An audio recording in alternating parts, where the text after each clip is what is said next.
Good morning and welcome. We have a guest musician this morning, George Rogers. Welcome, George.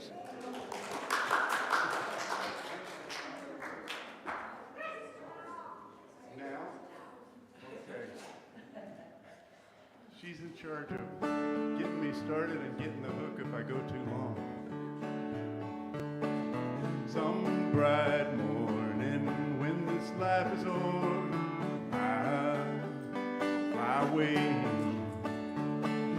to that land on God's celestial shore. I'll fly away to the chorus. I'll fly away, oh glory, I'll fly away when I die, hallelujah, by and by, I'll fly away when the shadows of this life have passed, I'll fly away.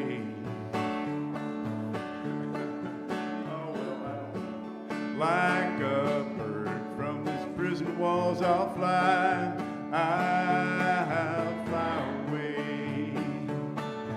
I'll fly away, oh glory, I'll fly away. When I die, hallelujah, by and by, I'll fly away. Oh, how glad and happy when we meet, I'll fly away.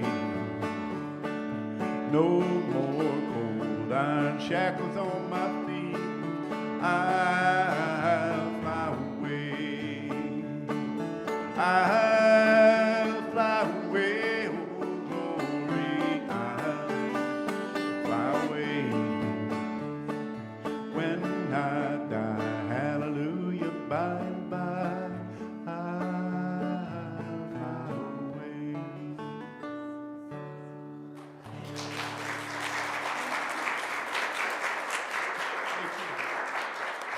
I just wanted to know where you were going.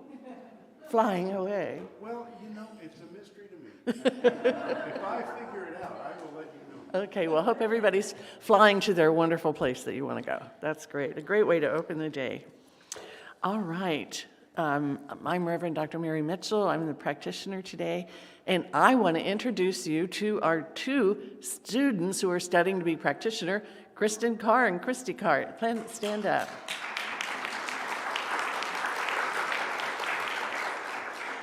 We're so excited because we're coming to the end of 9 months of study over 2 years. This Thursday, they're going to take their exam. Then they'll take their oral panel. And then they'll get their license. But this morning, we spent time how to open the church. And it's 7 pages long, opening and closing. And they're like, you got to be kidding me. No. And you learn it, and you think you're never going to forget it, and you forget. But anyway. So we're really excited to have them and working towards this. All right. Shall we wave, Lindy? All right. As everyone turns and waves, let's have the children come up to the podium. Wave to everyone out there in the world who's watching and wishes they could be here with us this morning. All right, and we'll sing to the children.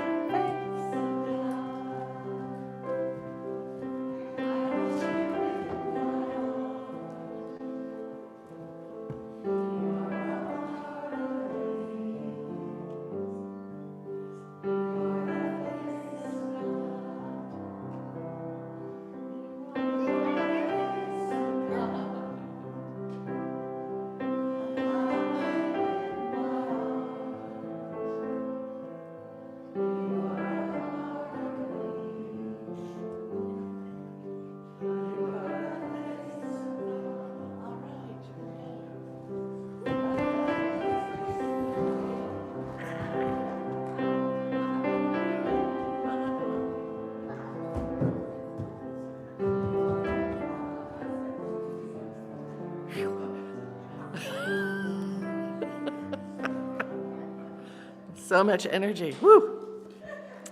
All right. I'd like to thank the members of our team today. I always like to do that because, it's a commitment to be here. Doug and Ronnie every Sunday as ushers and greeters. Lindy on the soundboard, who, if you're interested in helping, she could use some help. And our musicians here, and Judy's here to help also, always with music. So we're really pleased to have such a good team. If you have a cell phone or anything that would bother the service, please put it on soft or sound or whatever you put it on. I forget how to do mine, so whatever you have to do. If you're new with us today, we have a wonderful friendship packet we'd like to give you. Anyone new today? All right, we have one. Yay! Doug will bring you a friendship packet. And after service, if you'd like a tour of our grounds, come and see me and we'll take you around and show what we have here. Oh, raise the hand again. There we go. All right, glad you're here. We have some announcements. The grant applications from the Endowment Committee are still available if you have an idea for something that would fund a project here at the center. And today is the last day.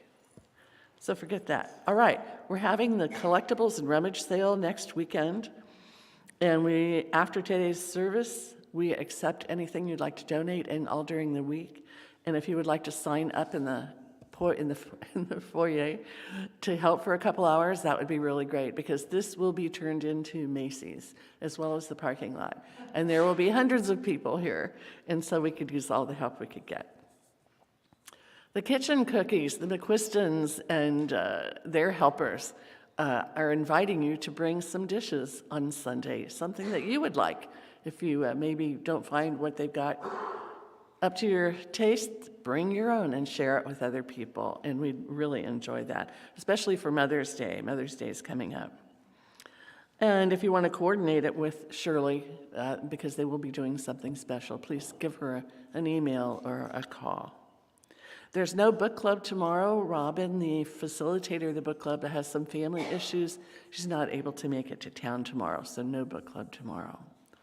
On Sunday, May 8th, I'll be doing an essence class, the essence of what we teach here.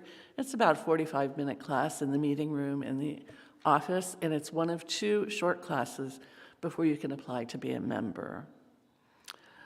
Our wonderful watercolor expert, Sharian Wyndham, is going to have a new class starting May 9th, Creating Luminous Landscapes. Wow, Creating Luminous Landscapes through Watercolor.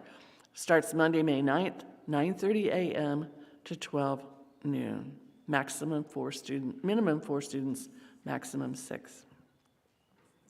And we have Aaron Hemmen, who's coming here. He is an expert Qigong Tai Chi master, and he's going to be coming here starting on Wednesdays, starting May 11th, 10 to 11:30. What he wants to offer you is balance and grace ideas in motion. And, as we get older, the last thing we want to do is fall, and he's going to be working on skills to give us more balance to prevent falling. And connecting fluidity from our head to our toes. And then something that comes for sustaining our strength. So that's Wednesday starting May 11th, 10 to 11:30 here.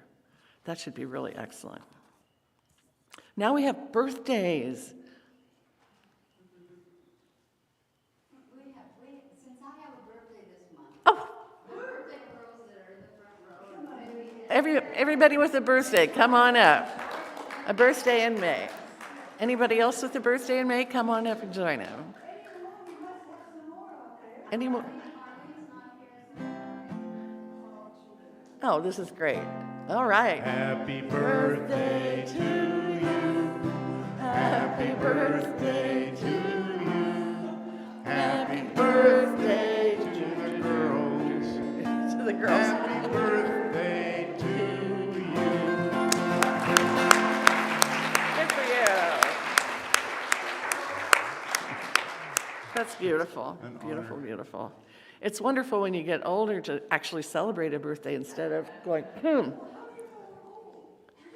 that is rude of me, isn't it? I know. Oh my, me too. All right, now we have a reading. Linda Mitchell's going to be doing our reading for us this morning.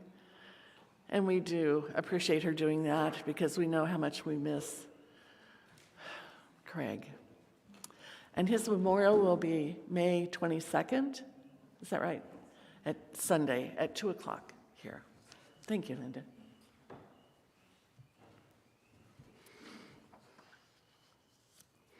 I'll read this in honor of Craig. Language of Emotions by Carla McLaren. Tending your own shrine. You are also a living shrine to consciousness, empathy, flow. You should tend to yourself as a shrine and support your balance and agility with activities that bring all parts of you into play. Make time for art and music, feeling and thinking, relaxing and daydreaming, reading and study, exercise and dance, sensuality and comfort, rest and sound sleep, work and intensity, and plenty of laughter and play. Honor your multiple intelligences, your physical sensations, your spiritual visions, your emotional realities, and your need to complain. Got that one. And the village inside you. You are an irreplaceable living shrine through which emotions, thoughts, sensations, visions, dreams, and genius can flow into the world. You are an empath, a soul warrior, and a treasure. And that's what Craig was to all of us.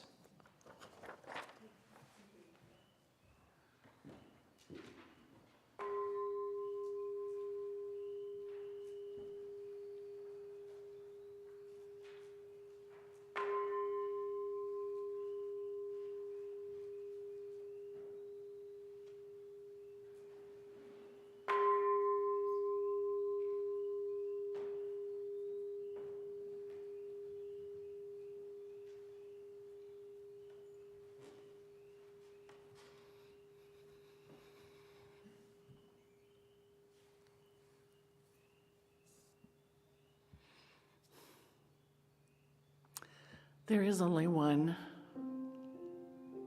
universal intelligence. It has many names, and we have our favorite name for that one. And sometimes we create that favorite name because we are part of that one. Each one of us an individual expression of that love. And as we feel that in our hearts this morning, as we remember Craig and Reverend Sue's talk, wisdom of our emotions, we do feel emotional at times for those we love. And our emotions are good because it shows the power of love in our lives. And when we honor others, as we honor Spirit and we honor ourselves, we just feel such a part of this universe. Everyone, family, brothers and sisters to each other. So I'm extremely grateful this morning to not only be here, but to feel the presence of the one sitting beside us or in front of us or in back of us, knowing it is all good because God is good all the time. So in gratitude, I release these words to the law of mind, knowing it always says yes. And we say thank you. And so it is.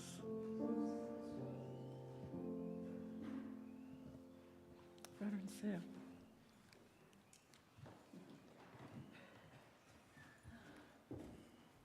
Good morning. I want you to relax because emotions, we'll just stare at each other about it, right?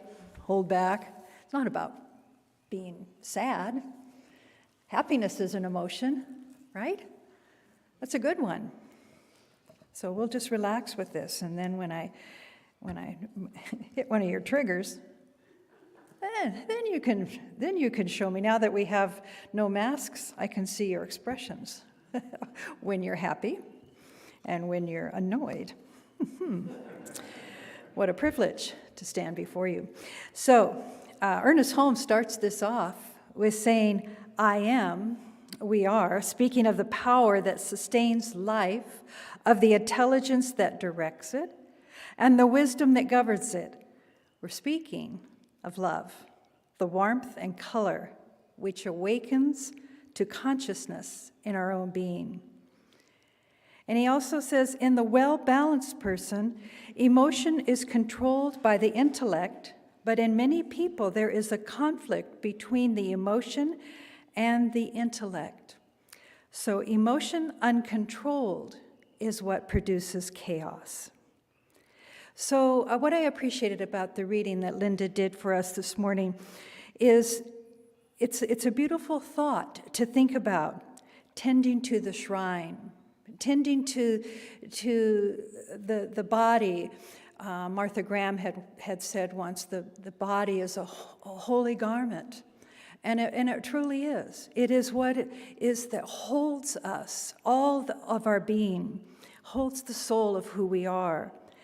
And when we tend to this shrine, we are actually tending to the temple of the one, of love.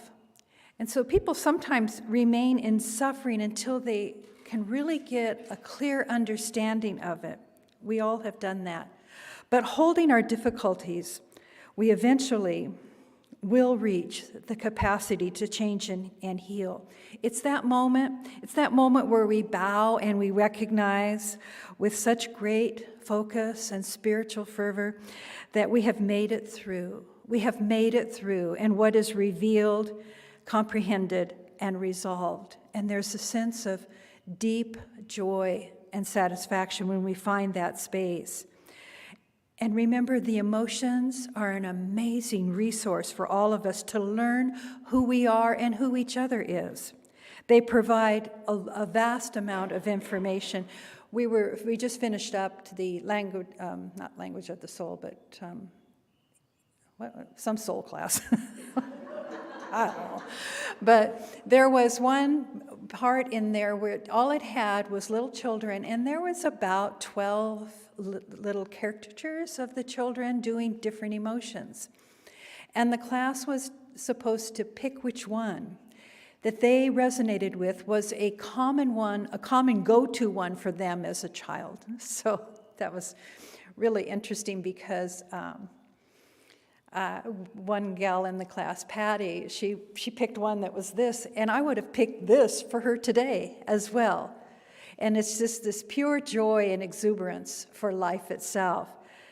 And then another fellow in the class had, he's a deep thinker, and there was one that was just doing this all the time. So it's what we have resonated with as young children, and you'll see the thread of this idea carried through this message today. It's still with us today. We still go back to those particular emotions. They seem to be the more dominant ones in our personality. So all the feelings and emotions, they're guiding us to processing centers for areas of reflection and the exploration and growth. And there are so many to choose from on the continuum. They've done a lot of research through the years. Way back, even Aristotle had picked out several emotions at one time that he talked about. And now Berkeley Research has done a lot. So we're coming to the idea that there's the distinct categories of these emotions that move through all the different cultures and age groups. So I'm going to talk just a little bit about some of that research, because being human, the emotions are our default within our own central response center. Emotions happen. Doesn't take much to trigger it, but they happen. And oftentimes, we think we're the only one feeling what we're feeling. And the message I hope you take away with you today, because what I discovered this week was the great comfort, especially in one little story I'm going to share with you. It's just so reassuring when other people feel the same way. Haven't you ever felt that way? You get me. Oh, you get me. I'm not going crazy here. So that's what I hope, that you can have that quickening of your own heart. But there were 27 distinct categories of emotions that have been determined, and all the way down to now where they're looking at 5 to 6 very basic ones that seem to go across the board. And they found these by studying thousands of cases and individuals, and they used videos, music, situations were analyzed to determine what was the most relevant, what was the response system, why did the brain in the studies light up in the certain areas. And so you've seen toddlers, our baby, we don't even have to go do the research, but we've seen them get emotional, right, to a score of music.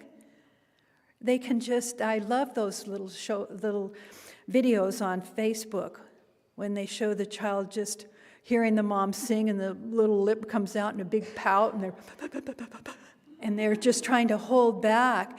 And also at a wedding, they'll show that toddler just boogieing it, right? And they got the beat. They're not self-conscious. They're just moving to the beat. And it's just so natural in them. They're not holding back at all. They're not conditioned yet, right, to feel a certain way when it comes naturally out of them. And we have that possibility too. So let me just briefly, I'm not going to name that would be boring to name all the different emotions, because you know them, you feel them. But this idea that discrete emotion theory, that sounds like I'm really smart, discrete emotion theory. It states that certain core emotions are biologically determined. These emotional responses are fundamentally the same for all individuals, irrespective of ethnicity or cultural differences. Various parts of the brain can trigger these different emotions. The amygdala, the center of fear and maternal bonding. The amygdala senses fear, resulting in physical action and emotion. Research has shown that deaf and blind individuals also show the typical facial expressions for the same core emotion. Right? They had nothing to mirror it back to them.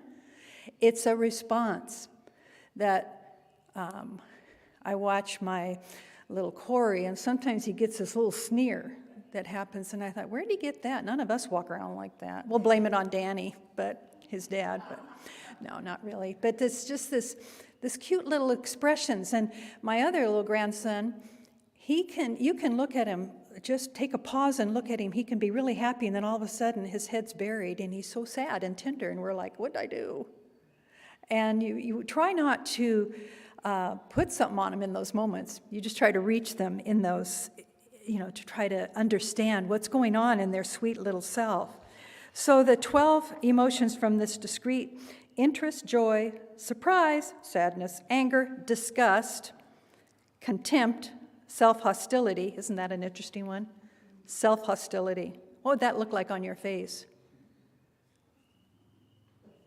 I don't know. Fear, shame, shyness, guilt. Those are the 12 that they came from this discrete emotion theory that they felt were the most important ones and the most universal ones. Now I'm going to come back to just as we know that, and we know emotions. But what's important here is we don't understand ourselves. Then how can we possibly understand someone else?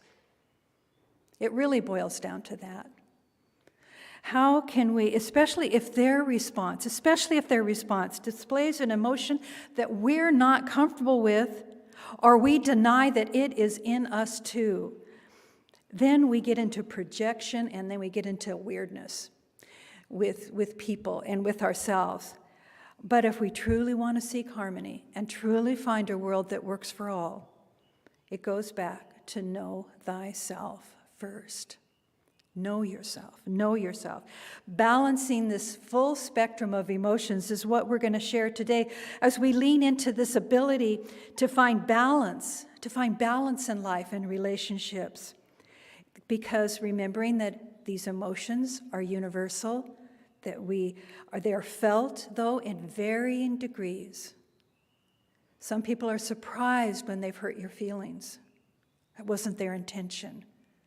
But sometimes we don't seek out a conversation with them long enough. We bolt or walk away or pout, shut down.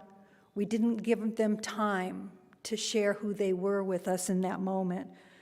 So these emotions will always lead us. It's such a divine gift, actually, to know that when we feel, we are being led deeper and deeper into an understanding of ourselves. And when we can tame that, we have a way of personal growth and touching into our own well-being. So the wonder and awe of your emotions is a gift from your soul nature. Think about that. It comes from your soul. And so when we recognize that we can tune in to these different frequencies, we've heard the term in Science of Mind of mental equivalent. The mere reflection of what's going on in us is inevitably going to be demonstrated out into our world. So if we are hiding some emotions, something in the world is going to mirror it back to us. And it is there in that moment that we need to take an honest look. We cannot bypass these emotions.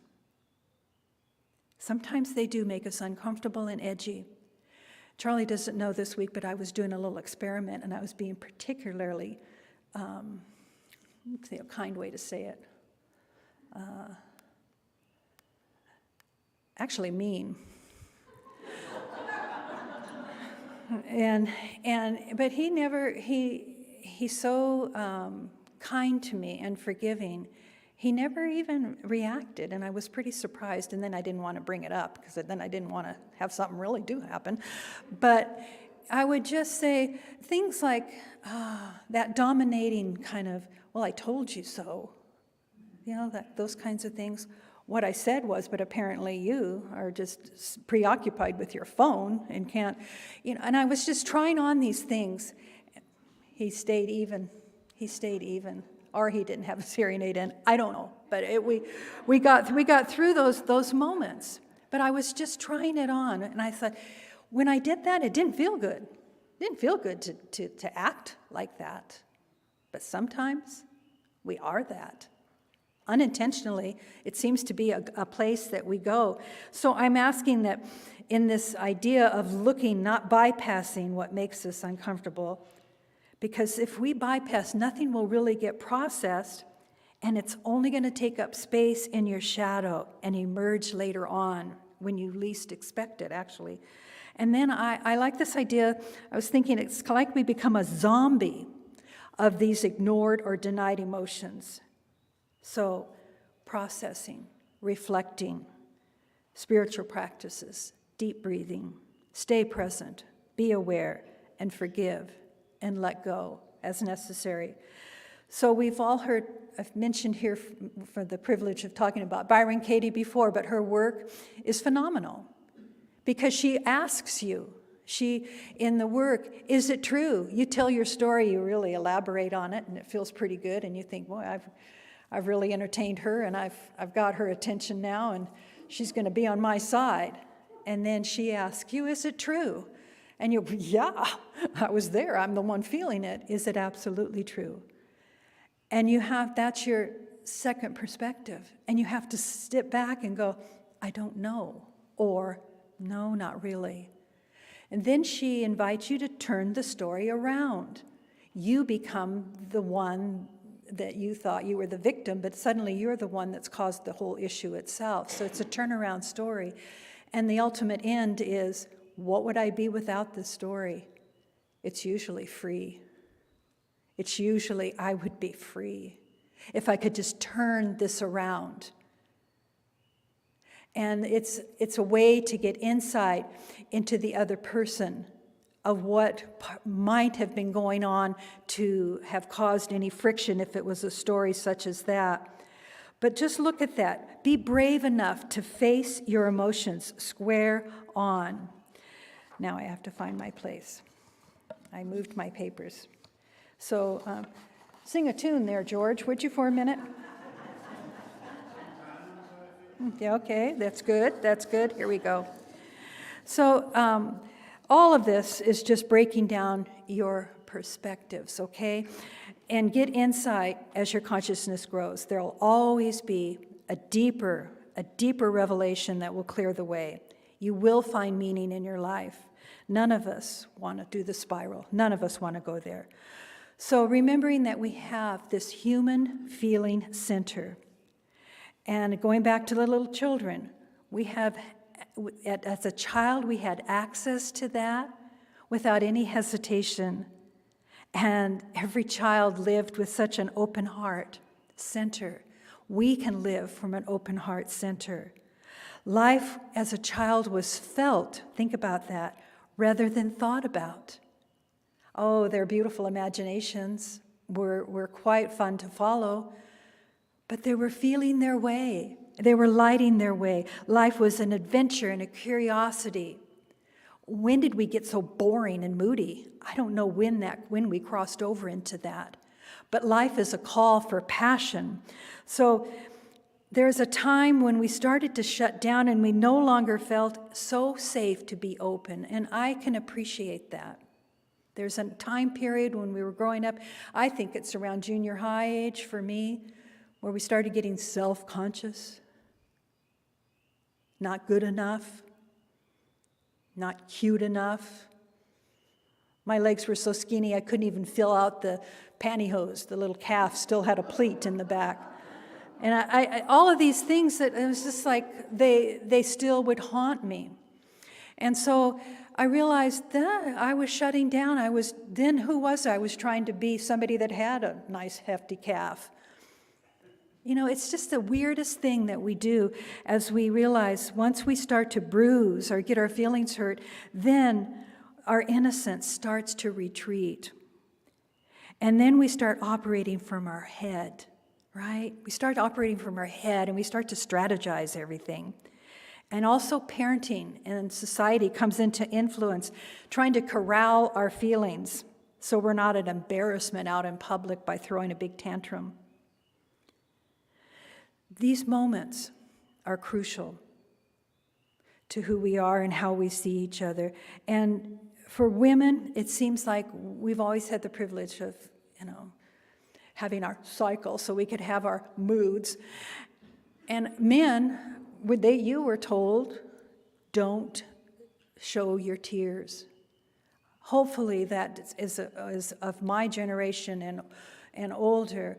And the younger men in here didn't have that impressed upon them, because I love to see a man cry.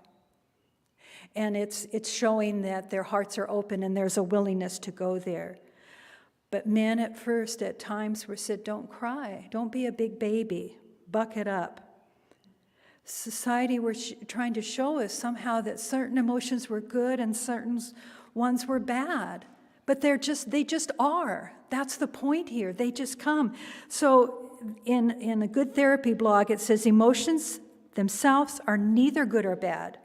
They are simply reactions. And the way we act or don't act on our emotions can strongly affect our well-being.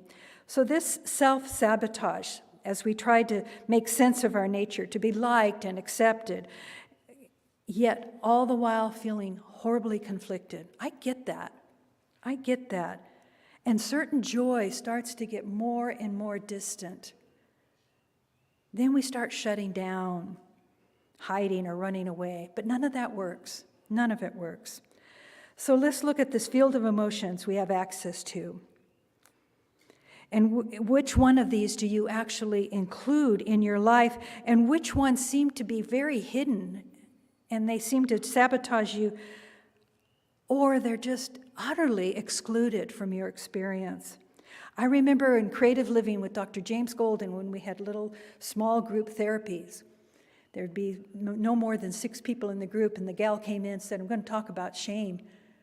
And I thought, whew, I can relax here. I don't have that one. Whew. You know, because all these creative living groups were so intense. And then as she started talking, I started posturing like, oh my God, I'm totally filled with shame. Oh my God, this is living in me. And I had to really work on it. She lit something inside of me as she shared. And I had always appreciated that moment of awakening, because then those flashbacks started to teach me something. We're always called to look deeply at the language of emotion. Get in there, process what's going on. Otherwise, you're going to become one of those people who habitually get out of it by saying, whatever.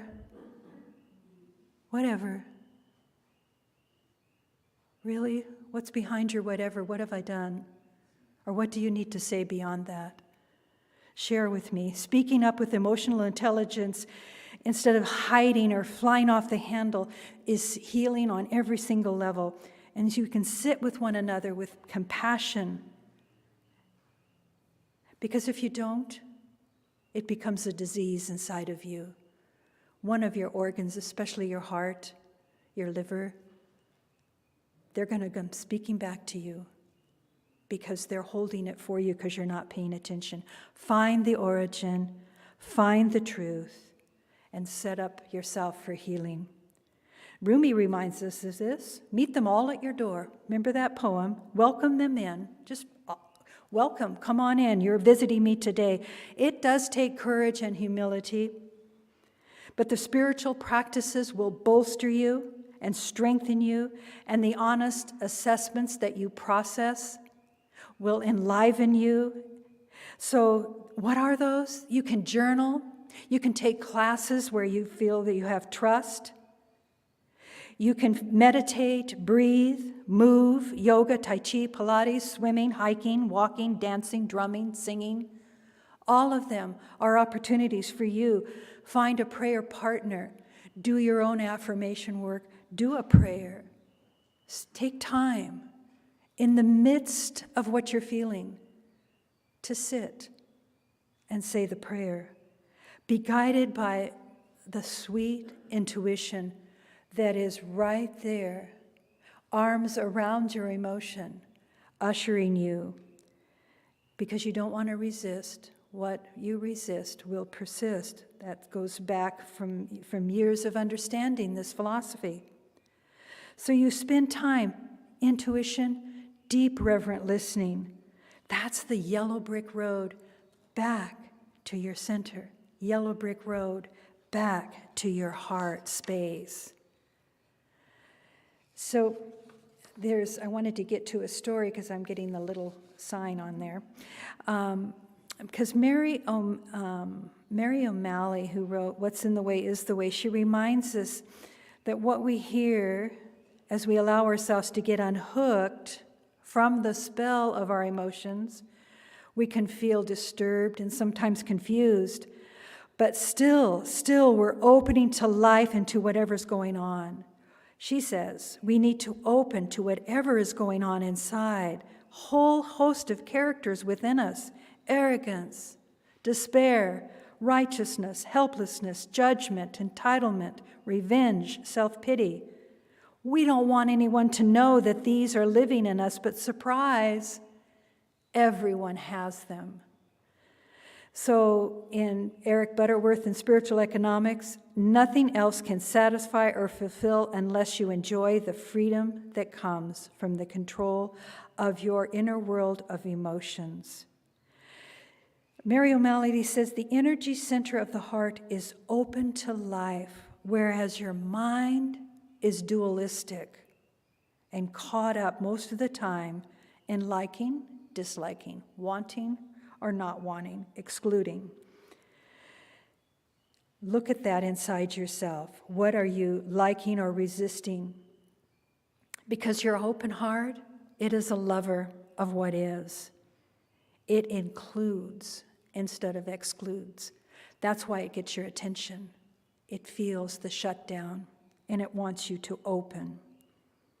It accepts, the heart accepts rather than rejects. Your heart trusts rather than fears. It's weaving every single part of you, these are her words, and every single part of your life back into a whole of what truly is. It's a beautiful way to look at the heart itself as the integral station in the very center of you, grand central, giving, receiving, the source of your life essence. So let's practice that this week, creating harmony with our emotions, to take some pause there and find ourselves, if I'm off balance here, what am I experiencing? What am I feeling? So here's the little story that I want to make sure I have a chance to share, and this comes from Sarah Powers from a yoga book I like. But she calls it now in the yoga, Zen world, Buddhist and Zen world, dukkha, suffering. You might have heard that, suffering or dissatisfaction. And she says this: pain is considered a registration of discomfort through the nervous system, something unavoidable while being in a body. That's pain. Yet suffering from the discomfort of pain is your mind. Get that? Pain is there, registered. Suffering is in the mind, a choice, depending on your capacity for radical inclusivity. Body discomfort we call pain. Mind pain is what the term dukkha comes from. And our mental contraction becomes a mind mood, sending signals of agony through the body. Dukkha then can literally hurt us. So in Britain, there was a construction worker that jumped off some scaffolding, landed on a nail that went through his boot. He needed high doses of painkillers to endure the trip to the hospital. When he arrived, the boot removed. Although he was in agony, the nail had slipped between his toes and had caused no actual wound. He's going, man, that's pretty cool. I got all those drugs. Nothing really happened. Assuming the nail had penetrated his foot, caused the psychological misery that only appeared to be the result of this pain. When we believe that we are hurt, whether we've been insulted, rejected by a loved one, or perceived an event as difficult, these emotional hits cause the same somatosensory cortex and dorsal posterior insular areas to light up in the brain as physical pain does.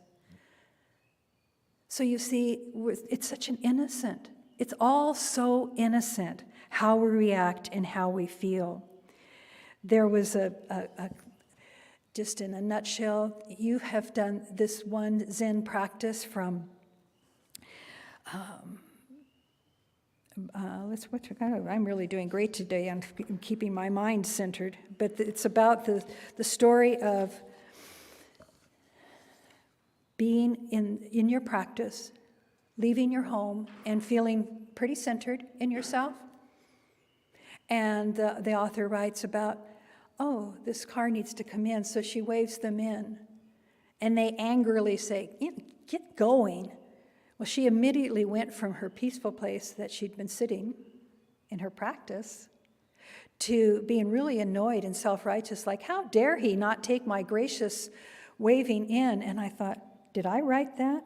I have said that to myself so many times when somebody has angrily given me a hand wave, dismissing my graciousness. And she thought, what is this, a waste of time I've been in? And then she went deeper. She sat with it. She went deeper, and she realized, I'm sitting now. I can process it now. And then the horns behind her started honking. I just appreciated that story because that's how quick it happens. You see, we're always sitting. We're always in practice. We're always being challenged in these moments. So stay aware. Stay aware of your moods, your disposition, how you might be perceived, what face you're showing others. And don't phony it up. If you're sad and somebody says, how are you? Working on some stuff. They don't need to know your story. But the more honest we are, instead of trying to always be the happy face. I always think of Robin Williams. I always think of him. Who was he at his core? Because everybody wanted him to just be happy. And didn't want to know that he had any kind of troubled life. So I'm going to close with Maya Angelou saying, I've learned that people will forget what you said, but people will forget what you did, but people will never forget how you made them feel. So think about that throughout this week. How are your actions? How is your behavior? How is your way of being affecting yourself first? And then listen to the wisdom. And then reach out and find counsel. Find someone that can listen to you. Now, as Judy plays, the prayer I'm going to take you into comes from the Earth Path Starhawk. It's a beautiful prayer that Donna Jackson had posted. But I love this because it takes us from the individual to the universal so that we may remember.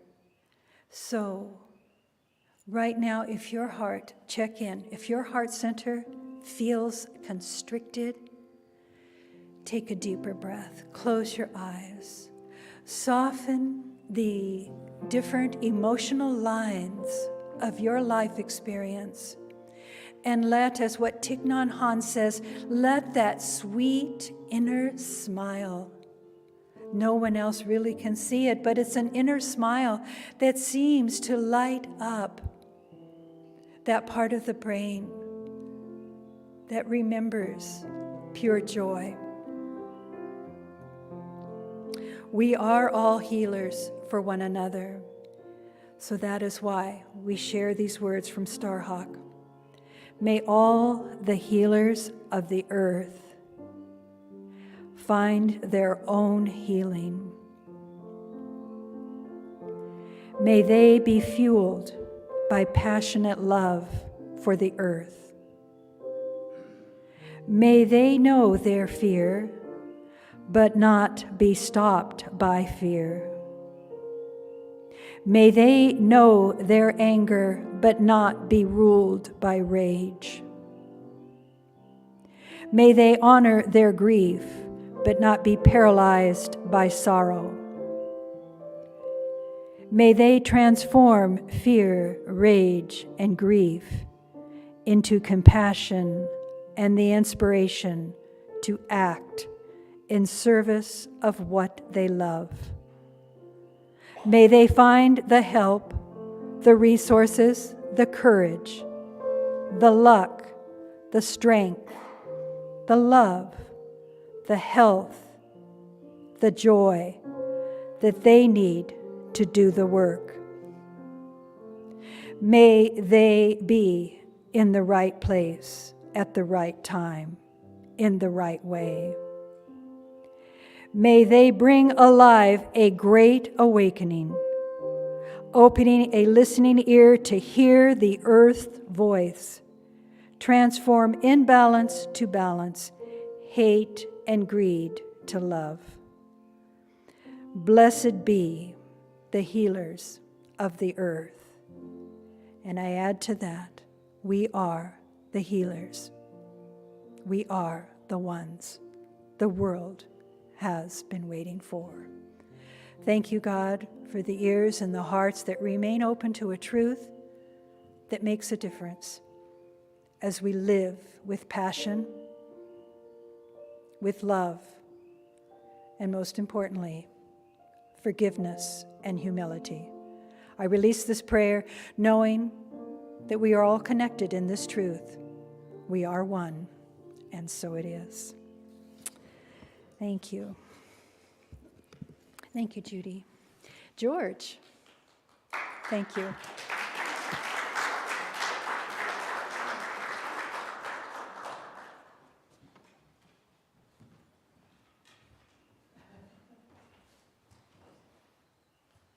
This is not actually a hat. It's kind of a wig. You see?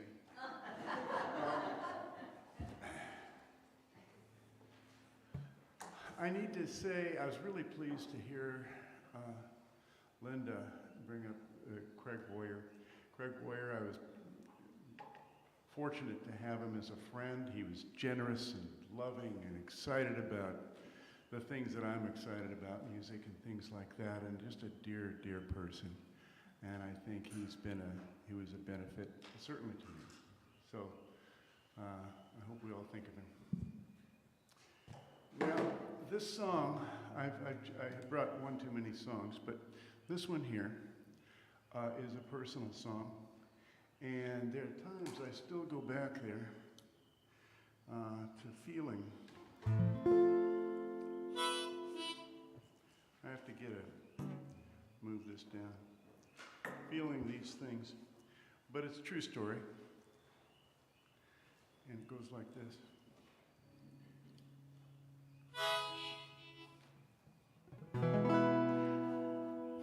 It was my first day of school and I was scared as hell. Seemed like everybody there was friends with somebody else. They're playing Foursquare, this kid says to me, this game is locked and we swallowed up the key. I just said, oh no, can't you see? Can't tell me the game is locked and you swallowed up the key. Oh no, can't you see? I got a heart so big, you can't stop me. When I was 6 years old, my family traveled around. Daddy followed work from town to town. We never stayed in any one place too long. When the work dried up, we were up and gone. We'd be loading up everything we had. We didn't have much, it didn't seem that bad. The pickup in the front, the Pontiac behind, we were searching for a dream we hoped we'd find. We just said, oh no, you can't tell me this game is locked and you swallowed up the key. Oh no, can't you see we got a heart so big, you can't stop me.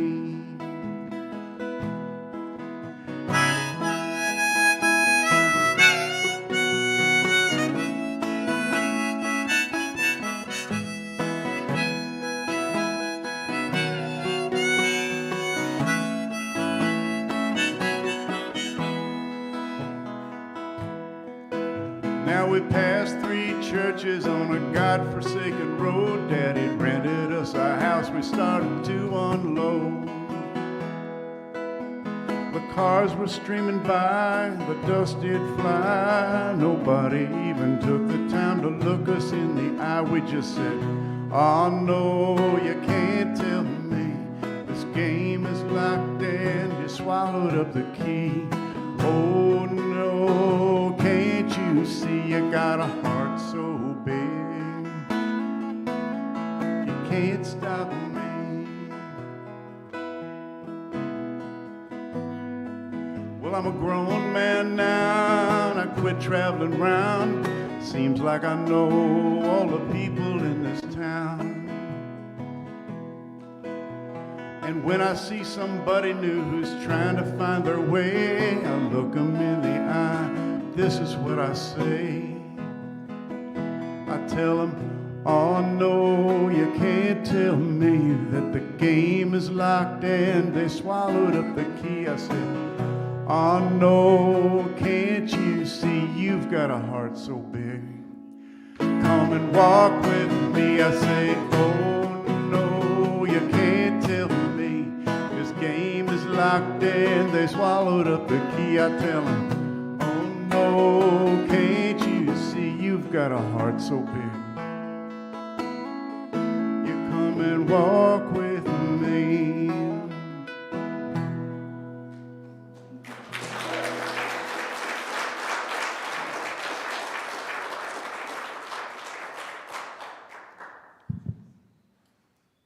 Thank you for listening. People don't just make up those stories, do they, George? What a life. Thank you. You're very welcome. And if the ushers would come forward, please.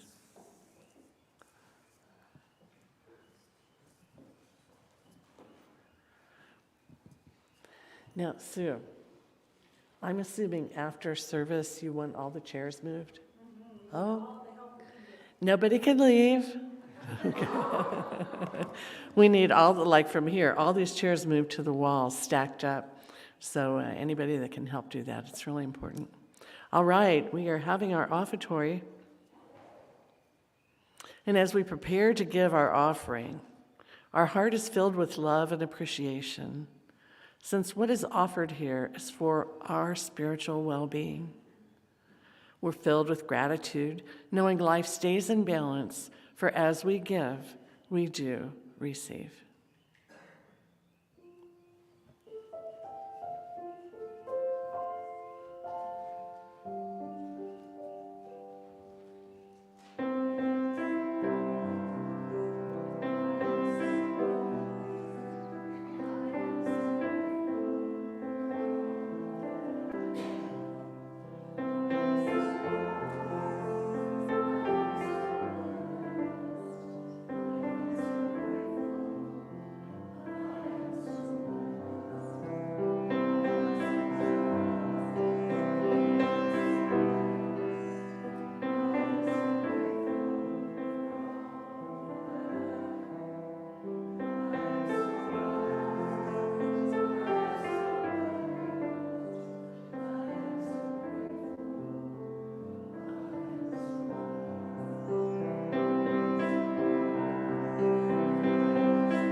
We give thanks for the blessings and the donations received in the offering this morning and during the week.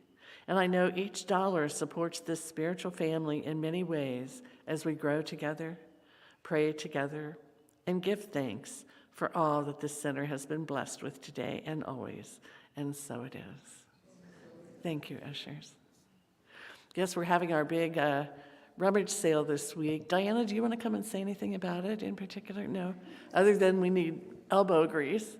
That's important, and these chairs stacked up. So other than that, the social hall is filled with donations, so there's no food. And so we are grateful for your attendance and grateful for your help. Have a blessed week. Thank you.